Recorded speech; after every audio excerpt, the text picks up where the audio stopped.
Welcome to the Alchemy Cafe, where we create conscious conversation. And I'm so honored and excited to welcome my guest tonight, Prema Lee Gurreri. She has such an interesting background. She's a certified Vedic astrologer, matrix energetics practitioner, consciousness shifting coach, master yoga teacher, and spiritual guide with more than 23 years of experience. Through an intuitive approach to building businesses and our patented solutionary technology, Prema's clients manifest wealth and create meaningful lives by doing what they are meant to do. And it isn't just about financial success. Her clients report gaining fulfillment, happiness, and contentment as they follow their path. Prema Lee lives by what she teaches and has built her own multiple six-figure business using the same principles she teaches her clients. She has studied, practiced, and taught many aspects of spirituality, yoga, astrology, meditation, energy healing, divine femininity, consciousness communication, matrix energetics, and consciousness shifting. In her work, she draws from all of these life-changing practices and modalities to work with clients in person, virtually, one-on-one, and group settings. Your background is so intriguing to me and so interesting. And I always like to start with what inspired people to do the work they do. Was it something from your childhood? Was it some life-changing event that happened for you? Where was the beginning of you being inspired to do this work? You know, it really came from very, very early in life. I've really always been a seeker, like even to the point where I remember being in the backseat of the car, getting picked up from Sunday school and saying, "So why don't you guys go to church and we go to Sunday school?" And my parents said, "Well, we just decided we didn't want to go anymore." My other sister said, "Well, I don't want to go." And they said, "Well, you don't have to go." And I kept going. And then I would church around or anything that seemed kind of spiritual. As a kid, I would tag along, and even though my family didn't. And so that led into like metaphysics. Like when I was a young teenager, I was just like hungry for that information. So I just read and met the right people and got into yoga really early, but also came in pretty intuitive. And I think we all are intuitive, but I was one of those real sensitives and empaths. And so I had one of my grandmothers I lived with a lot of the time, and she didn't talk to me in, I want to say, any kind of spiritual language at all, but she got me, and she gave me some of the tools, especially around being connected with nature and gardening and being able to make anything out of nothing, and really encouraged me to literally follow my intuitive hits when I think about it now, but not at that time. She always was like, "Yeah, let's make that, let's do that," and always really supported me in that. And yeah, I also was set out on my own really early. I mean, I lived on my own since I was 15, and I had a lot of earlier experiences. My family was great, and they all split up. My parents just went and partied too much and did their own thing, and us kids were kind of on our own. And so I just was on this path of being a seeker, and life put me in a place where I needed to be really independent. And I was in a series of circumstances that really were pivotal for me when I was just 16. And I don't know, I was going to tell this story, but here it goes. So I was held up at gunpoint twice in 1 week. And then there was something else that happened. And in both those occasions, well, the first occasion I just in the moment had nothing to do but love this man who had me at gunpoint. I was in the wrong place at the wrong time. One of those things.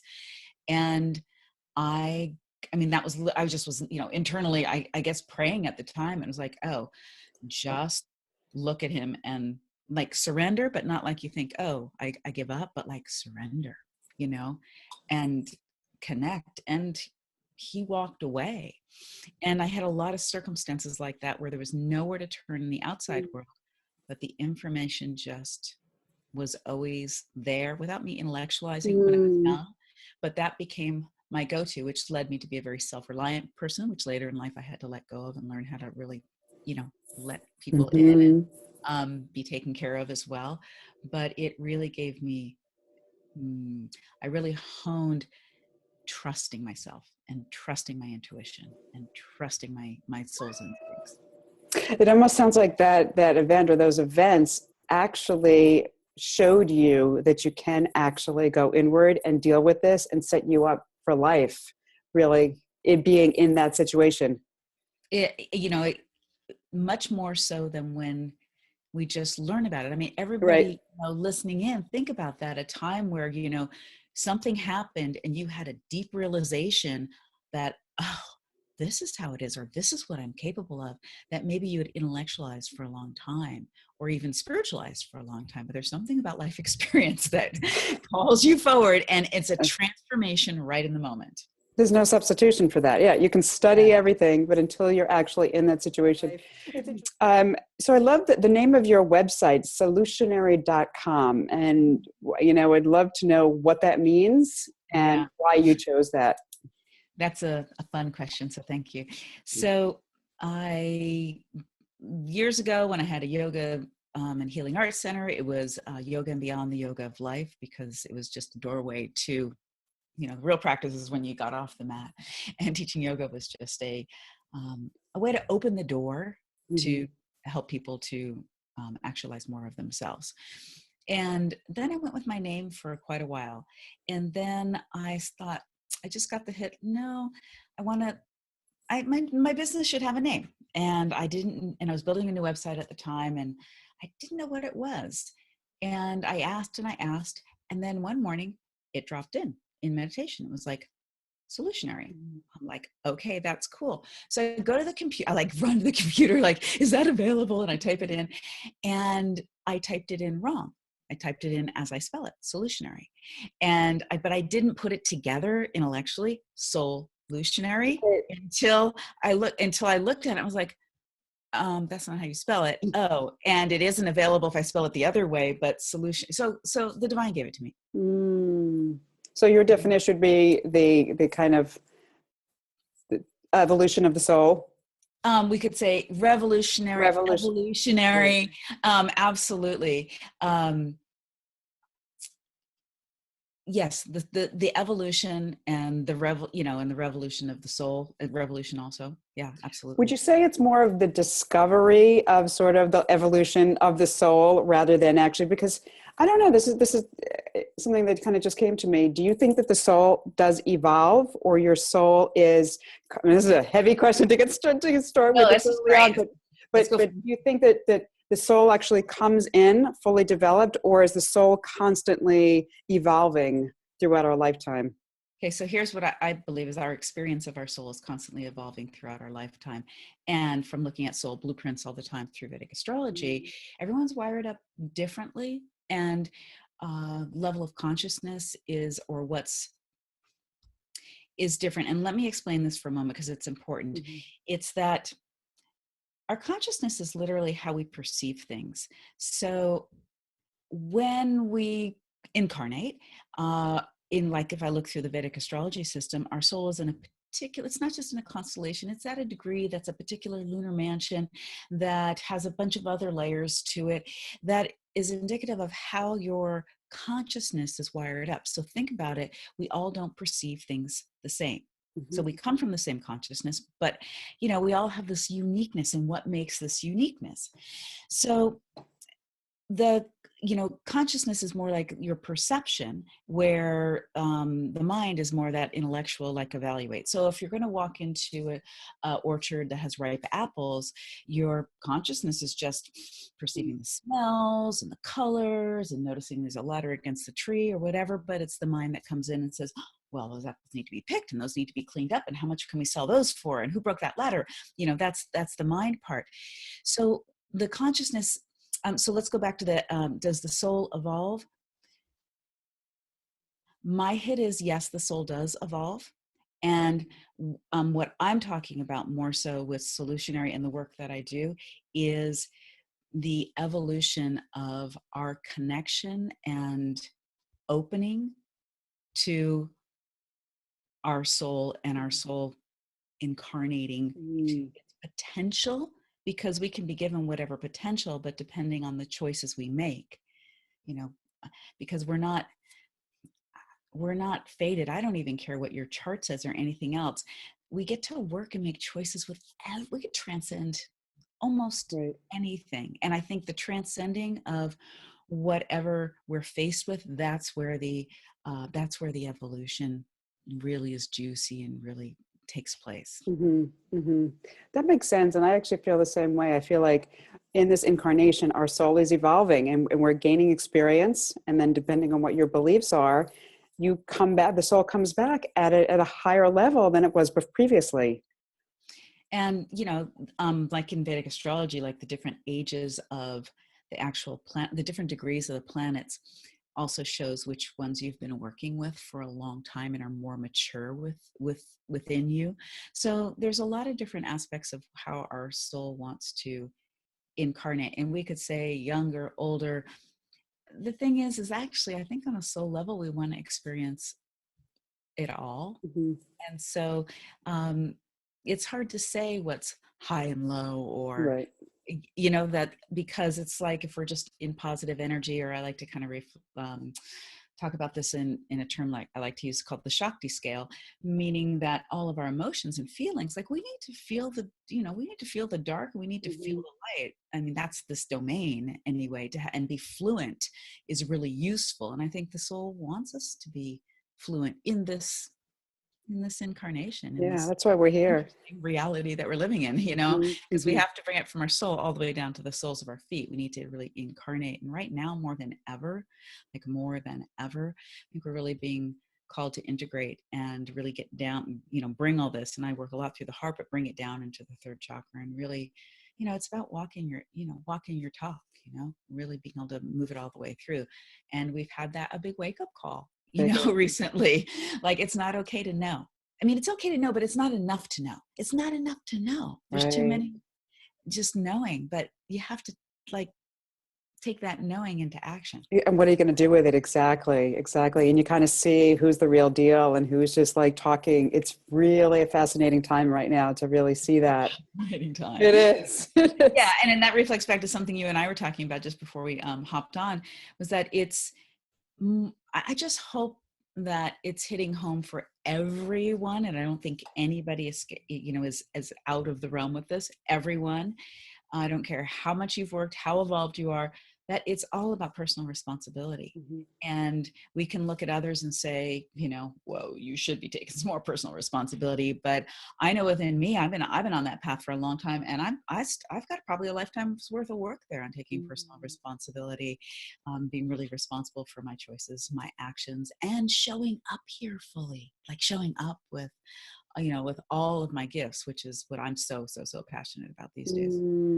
That's it. Showing up. That's what it's about.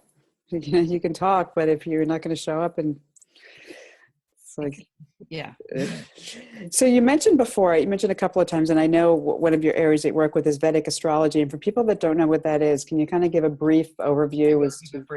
Because I know, I'm sure it's go Google it if you have. Yeah, I know. So Vedic astrology comes from the Vedas. The Vedas are some of the oldest spiritual texts. Vedic astrology is an art and a science. It's literally a science. I mean, in India, they have been using Vedic astrology to do everything from predict the weather, to arrange marriages, to find out what your purpose is, to decide when's the best time to cut your hair, for thousands of years. It's a very live tradition. Vedic astrology is, I don't use it for prediction. I think prediction robs people of choice. To me, it is a language of the soul. It is really about understanding how I call it wired up, what your soul's choices are, so that you can get in touch with those that you're not in touch with, and some of them definitely are on the shadow side. And you can also get in touch with your gifts. And that's really my focus so much right now, is with your gifts. And we'll talk about that a little bit later, but let me swing back to Vedic astrology. So, the differences between Vedic astrology and Western astrology, there's a lot of similarities. Vedic astrology has many more levels to it. It's an ongoing life study, I have to say. So I could look at the same thing through many different windows, many different lenses. And my intention with it is bring it down to the practical, like we were just talking. So it's one thing to know that, hey, this is what your soul's trajectory is.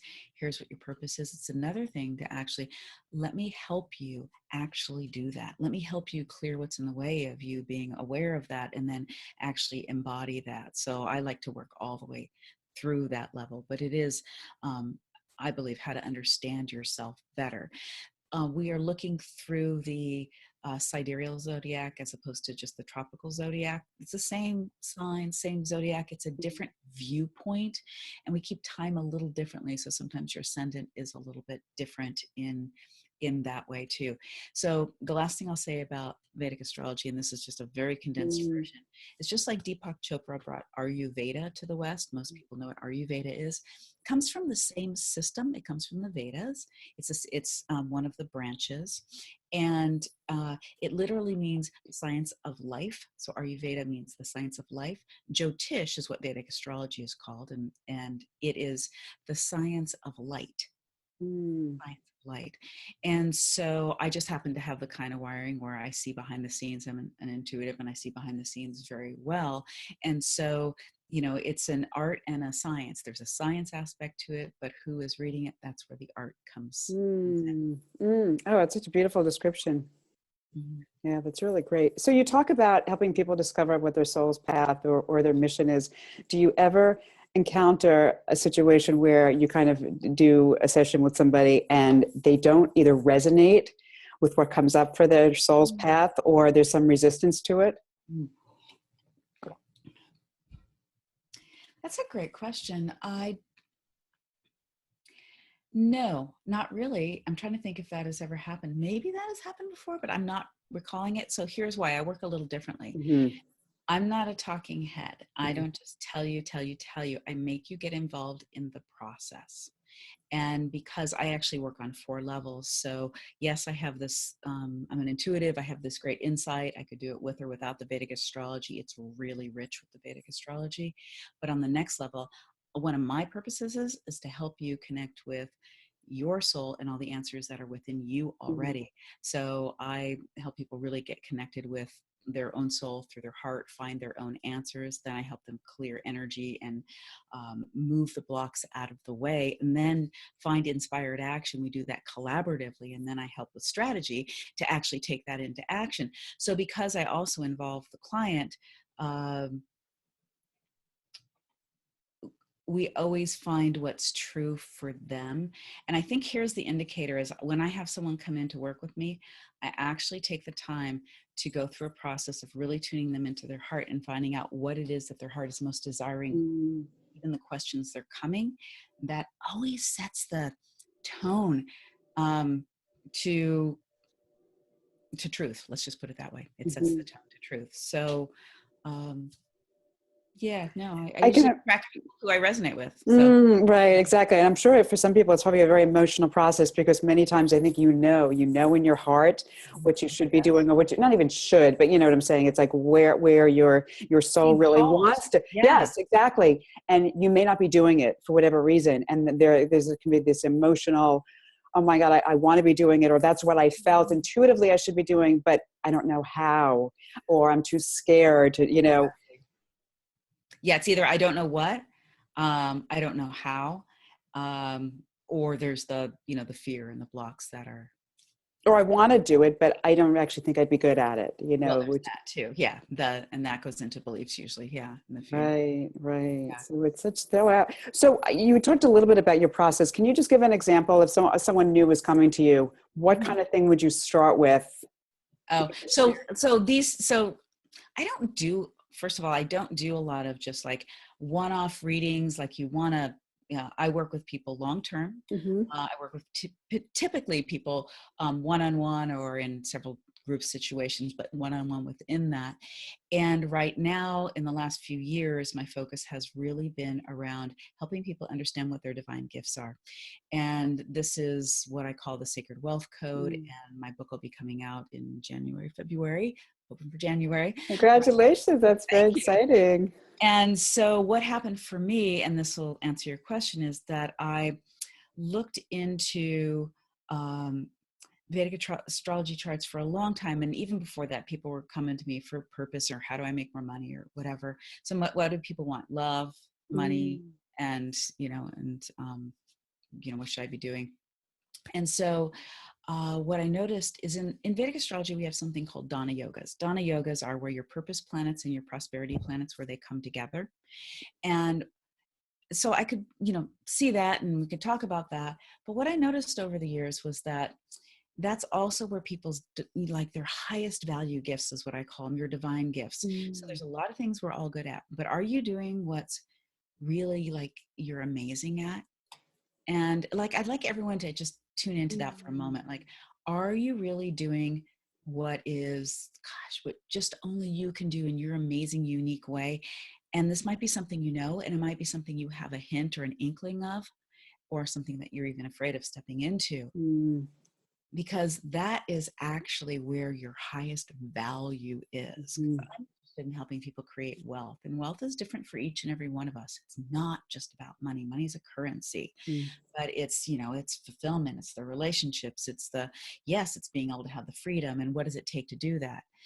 So in looking at these Dana yogas, and what I did was developed an archetypal system that is relevant to the Dana yogas, your purpose and prosperity, where they meet, and people's divine gifts, and gave a language to a different universal language, because most people don't know Vedic astrology and Sanskrit, to how you can connect in with a whole living body of work of how you can connect in with your divine gifts.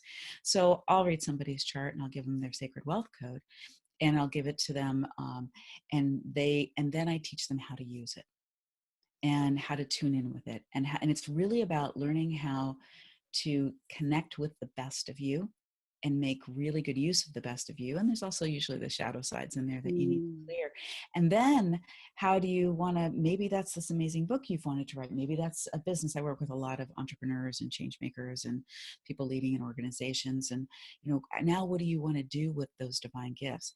And the thing about your divine gifts or your highest value gifts is they're on your leading edge. So what I mean by that is, so we live in an expanding universe, and part of our expansion of the universe comes from us. It's our desires.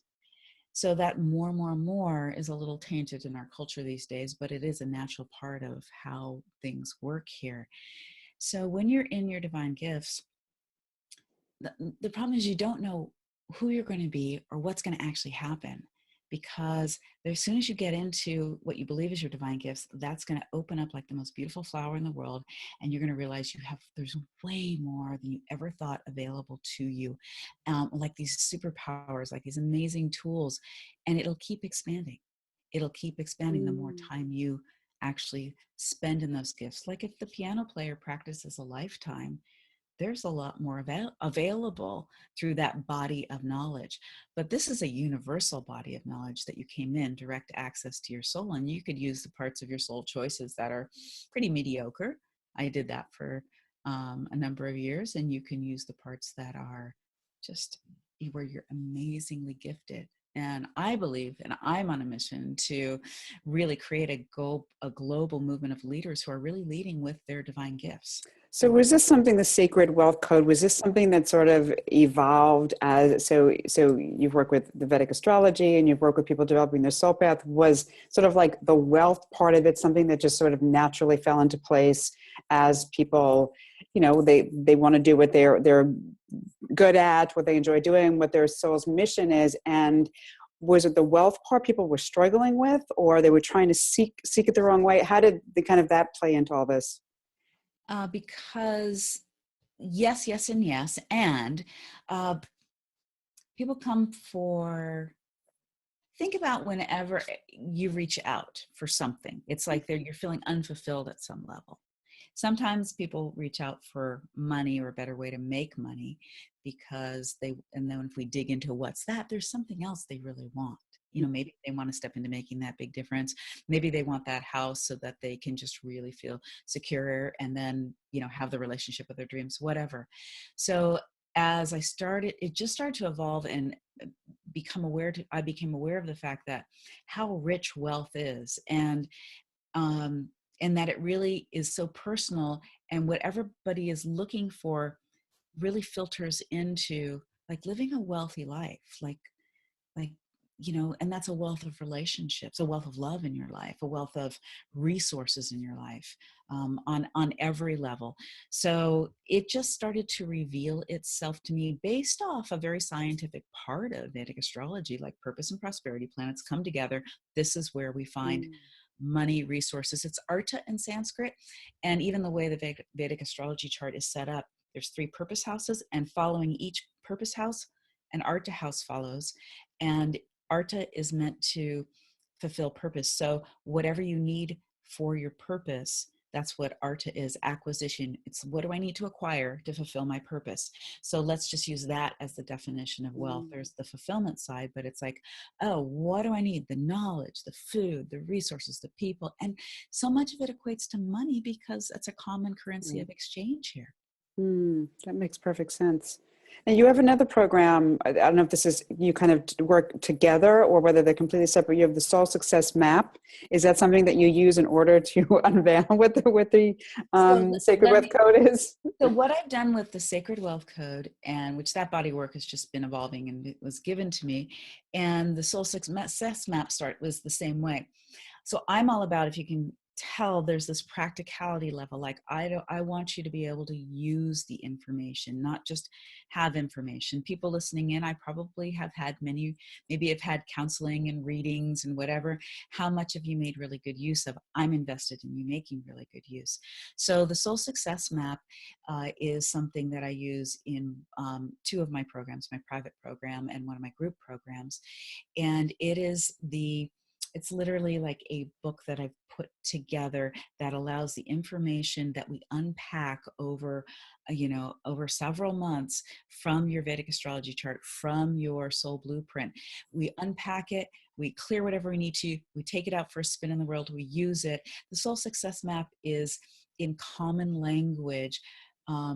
Also a process I walk people through in conjunction. So all this information has a place to land. So being that I work with a lot of leaders and entrepreneurs and change makers, we're going to find out what purpose is, what your message is, the movement you're creating in the world is.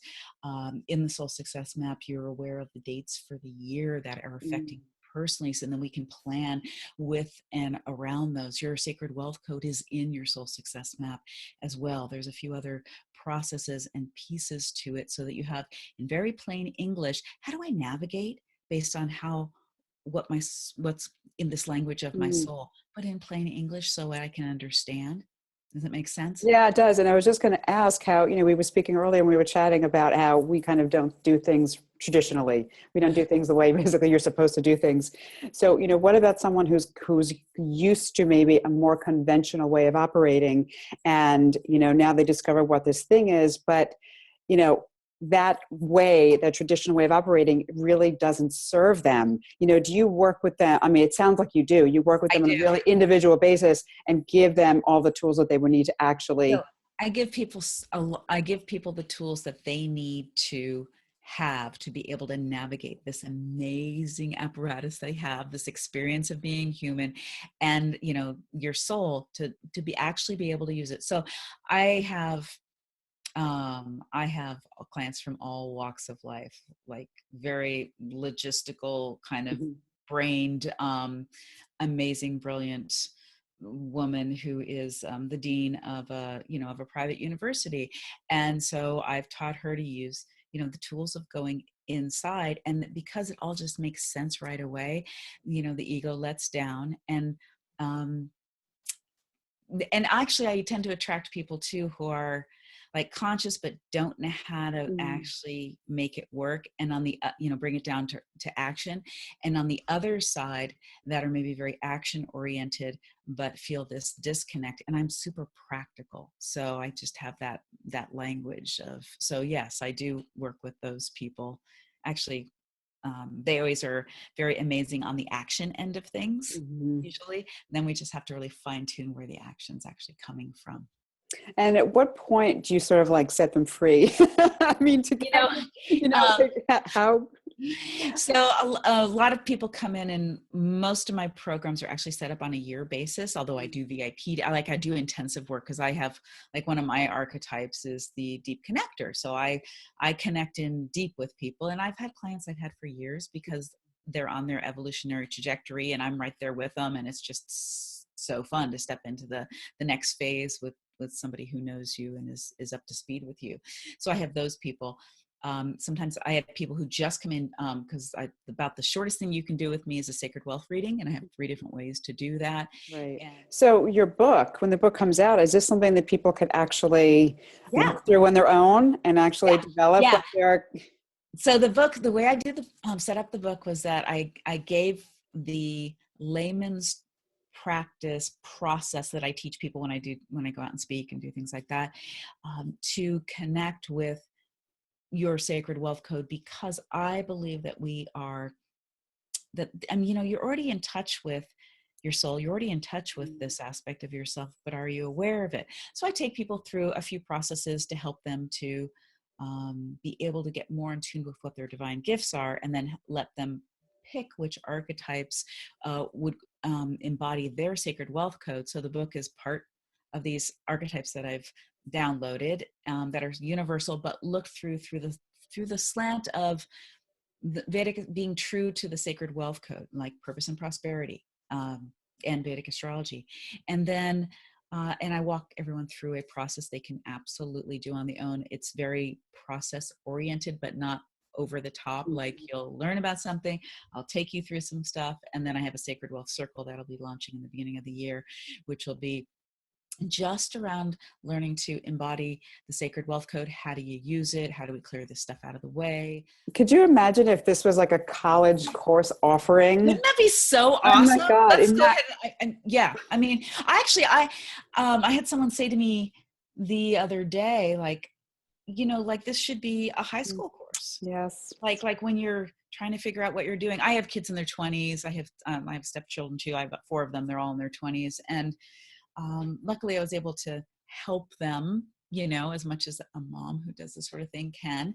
And, but wouldn't it be great to be able to trust your soul's instincts a lot more, and be able to know what your gifts are? And we don't always know, like, I want to go to college for this, or I want to go to college for that. I want to be, people who want to be a doctor tend to figure that out early, and they're on a long trajectory.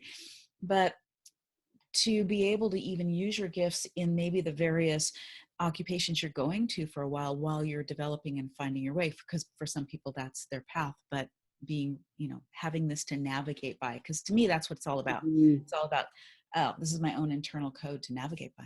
It's really nice to know what you're amazing at and put the attention there. Like when I had my yoga and healing arts center, I was definitely using a lot of my high value gifts, but I had one crucial mistake in that incarnation, which was I hadn't broken the pattern yet of being identified with having a lot of my value come from doing it all alone, the independence that I had to develop earlier. So that's all a natural trajectory, but that made me rely more on the part of myself that's very good at organization and facilitation and administration.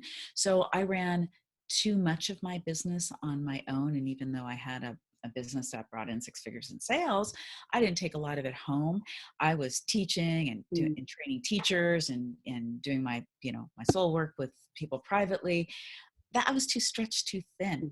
Had I focused on just what I was brilliant at and brought somebody in for the other stuff, that would have been a different scenario. Now, of course, that was the way I needed to learn about all that. And I did, which led me to the work I'm doing now, because through the crash I had through that, my marriage fell apart during that time for a lot of reasons, not just that, but for a lot of reasons.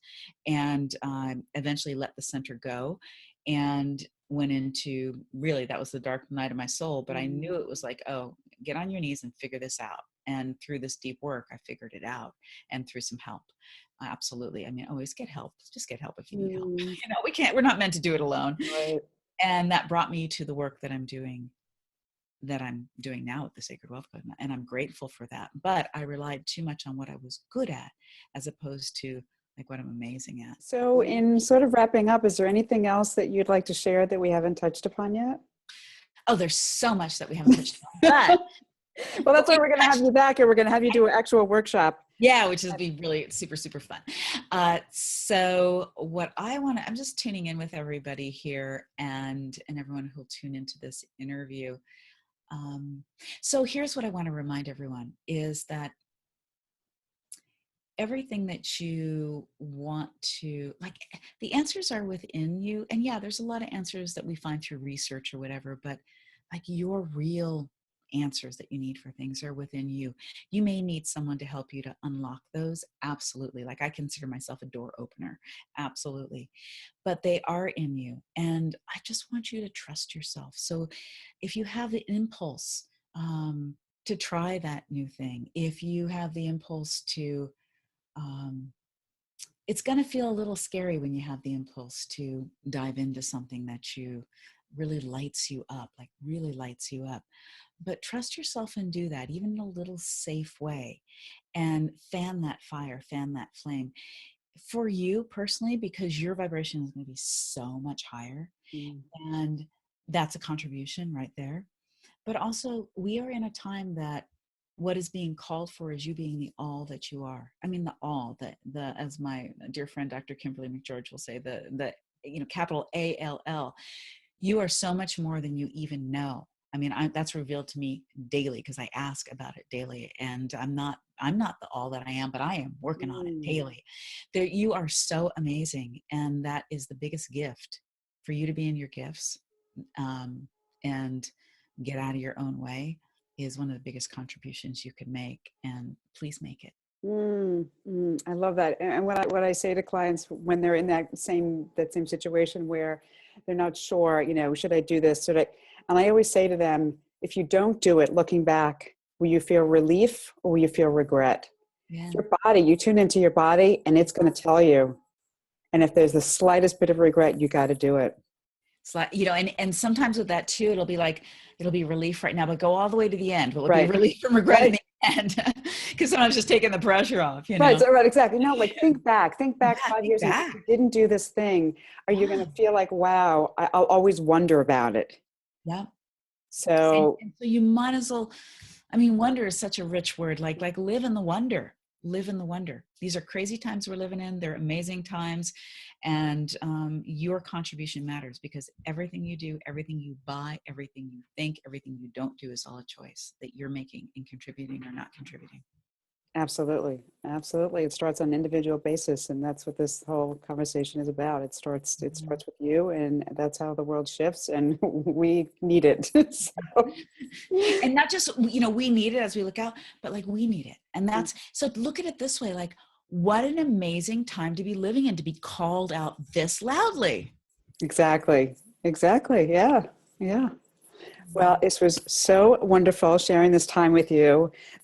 I'm so curious about this work. I can't wait to get your book. And really, this so resonates with me, because I've sort of been on this journey and I'm still on this journey. And, I can't imagine anyone not wanting to do this. And I'm not just saying this. To me, it's like, who wouldn't want to know what your sacred wealth code is? Yeah. Yeah. Just for a richer life, like not even talking about, like you said, the financial aspect of it, but just wealth in the true meaning of that word. The true meaning. And we could have spent a whole hour on that, but just, yeah. So, and I guess that's a question I'd leave with everyone. Just take a few moments after watching this and tune into what wealth really means for you. What does wealth mean? Living a wealthy life. What would that look like? What would that feel like? Great. Right. Thank you so much. And can't wait you to come back, and we'll do a fabulous workshop, and congratulations on the book. Thank you. Very, very exciting. Awesome. So thanks you everyone so for tuning in. Thanks. Bye-bye.